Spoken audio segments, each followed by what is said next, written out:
नमस्कार सर्वांना. व्हिडिओला लाईक करा, शेअर करा, चॅनल सबस्क्राईब करा. मी प्रिया. मी एक गृहिणी आहे.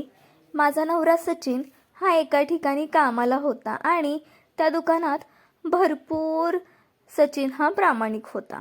तो कधीच कोणाला नाही म्हणत बसायचा नाही. त्याला नेहमी मदत करायची सवय होती. तो दिसायलाही खूप सुंदर होता आणि म्हणूनच आमच्या गावातील दीपालीने त्याच्यासोबत लफडं केलं होतं. म्हणजे दीपाली रोज त्या सचिनच्या दुकानात जायची आणि सचिनकडून सर्व सामान घेऊन यायची.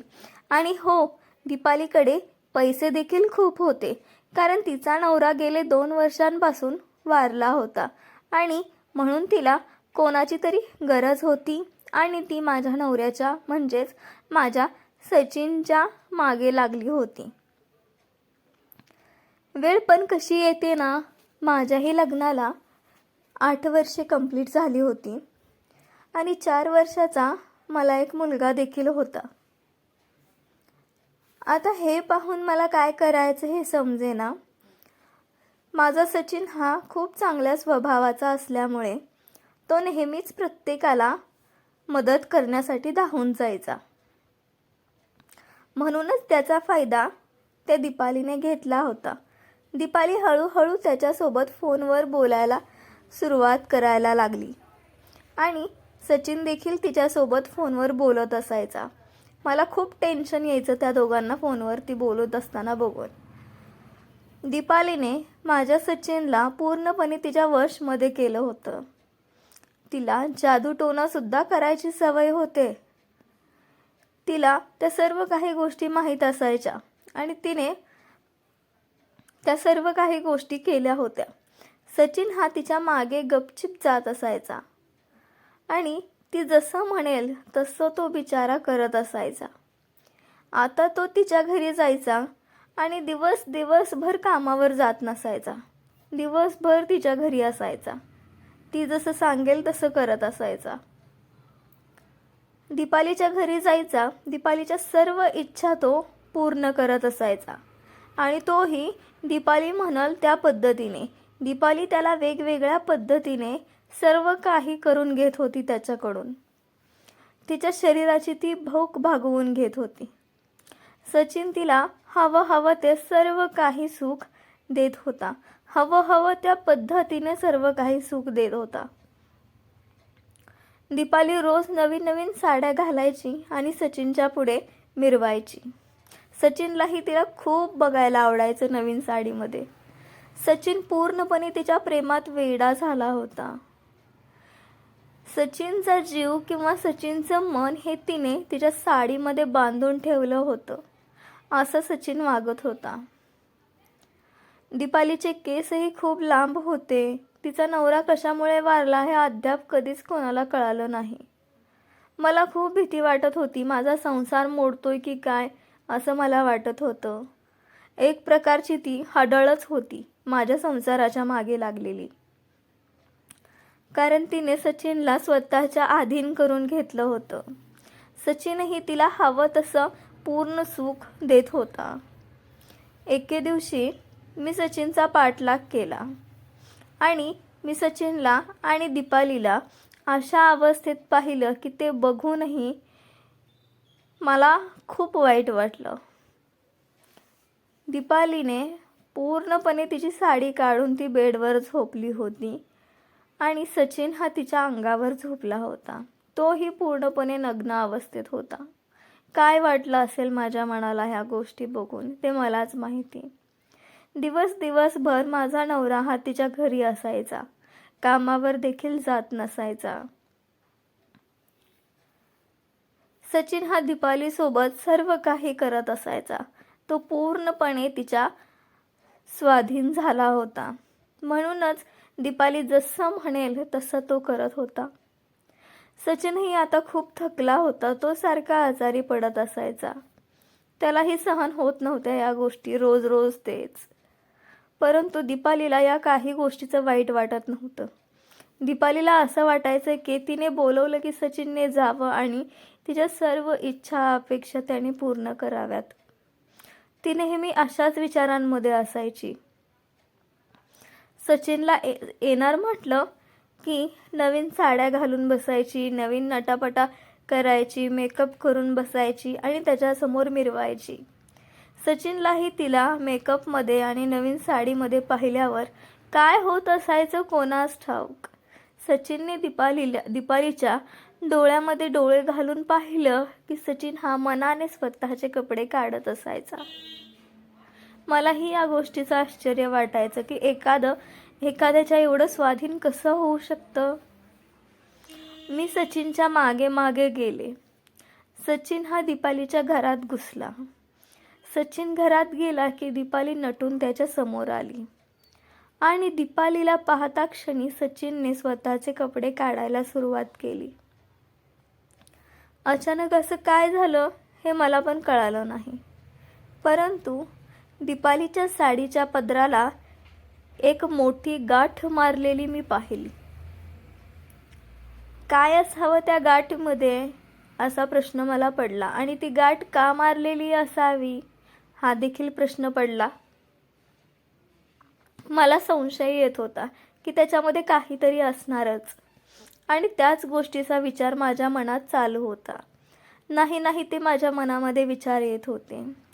सचिनचे केस तर नसावेत किंवा सचिनच्या कपड्याचे कापड तर नसावे.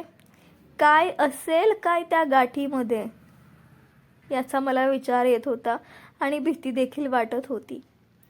एके दिवशी मी दीपालीचा पाठलाग करायचं ठरवलं, म्हणजेच मी दीपालीच्या सरळ घरी गेले. घराचे दार लावून दीपाली बाहेर गेलेली असताना मी गपचिप तिच्या घरामध्ये घुसले आणि बघते तर दीपालीच्या प्रत्येक साडीच्या पदराला एक मोठी गाठ मारलेली होती. मी त्या प्रत्येक गाठी सोडून बघण्याचा विचार केला आणि मी प्रत्येक गाठ सोडून पाहिली तर तिच्या प्रत्येक साडीच्या पदरामध्ये बांधलेल्या गाठीमध्ये थोडे थोडे डोक्याचे केस होते, पण ते केस खूप बारीक होते.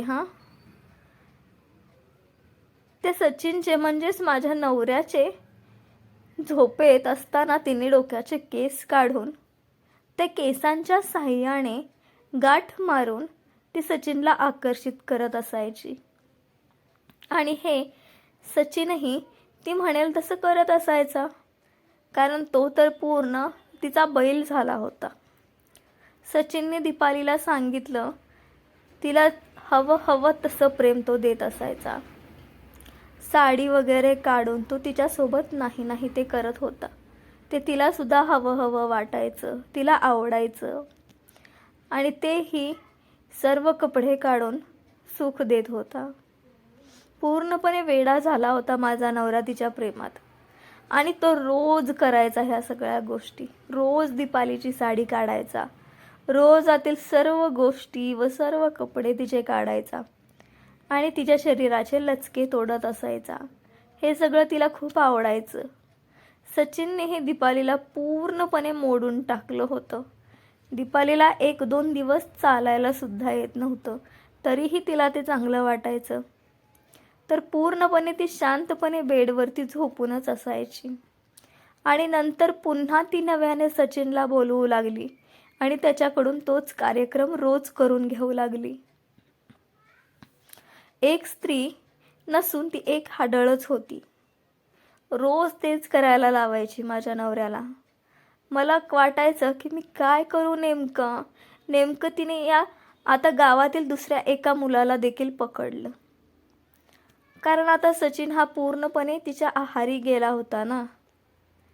तो सारखा आता आजारी पडायचा, दमला होता, त्याला जमत नव्हतं ना रोज ते करायचं, म्हणून तिने एका नवीन मुलाला पकडलं.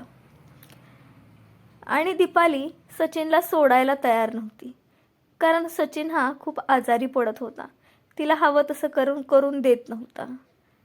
त्यामुळे एक विचार तिनं केला की मी सचिनला सोडणार आणि आता दुसरा मुलगा तिनं पाहिला होता, जो तिच्या सगळ्या गोष्टी पूर्ण करायचा, हवं तसं म्हणेल तसं सर्व काही सुख तिला देत असायचा.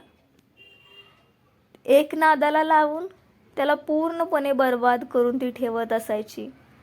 आणि मलाही समजत नव्हते की काय करावे मी. ही गोष्ट एका मांत्रिकाकडे घेऊन गेली आणि त्याला विचारायचं ठरवलं. मी मांत्रिकाकडे गेले होते हेही दीपालीला अचानक समजलं.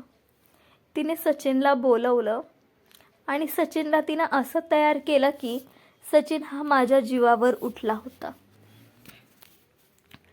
तो मला मारून टाकीन अशा धमक्या देऊ लागला होता. म्हणजे सचिनलाही समजत नव्हतं की तो काय बोलतोय, काय करतोय. परंतु दीपालीने सचिनला पुरता वेडा करून सोडला होता.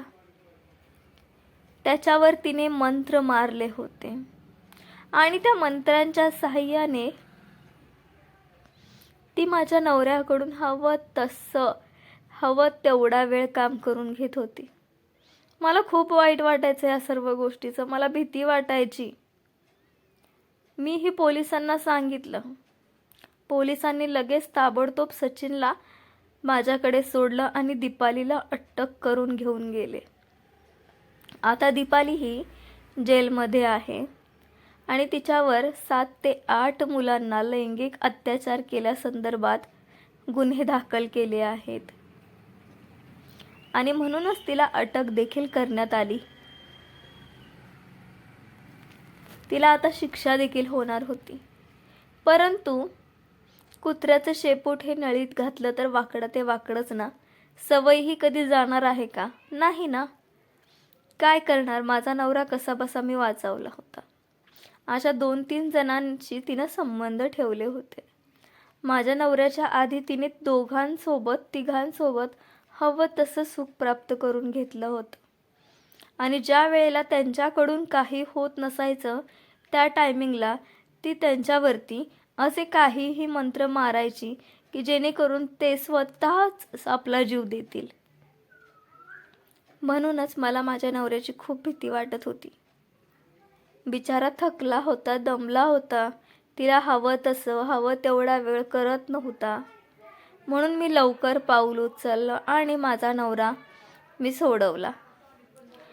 आता माझा नवरा हा माझ्यापासून सुखरूप आहे आणि दीपाली ही जेलमध्ये तिची शिक्षा भोगत आहे. मी एवढीच प्रार्थना करते की ती जेलमधून कधीच सुटू नये. ती जर सुटली तर पुन्हा माझा नवरा तिच्या नादाला लागणार आणि असा भयानक प्रसंग हा कोणाच्याही नशिबात घडू नये जो माझ्यासोबत घडला. जर असा प्रसंग तुमच्या आयुष्यात देखील येत असेल तर तुम्ही लवकरात लवकर पाऊल उचला. व्हिडिओ आवडला असेल तर व्हिडिओला जास्तीत जास्त लाईक करा, व्हिडिओला शेअर करा आणि मी आहे मराठी ओनली या चॅनलला सबस्क्राईब करा.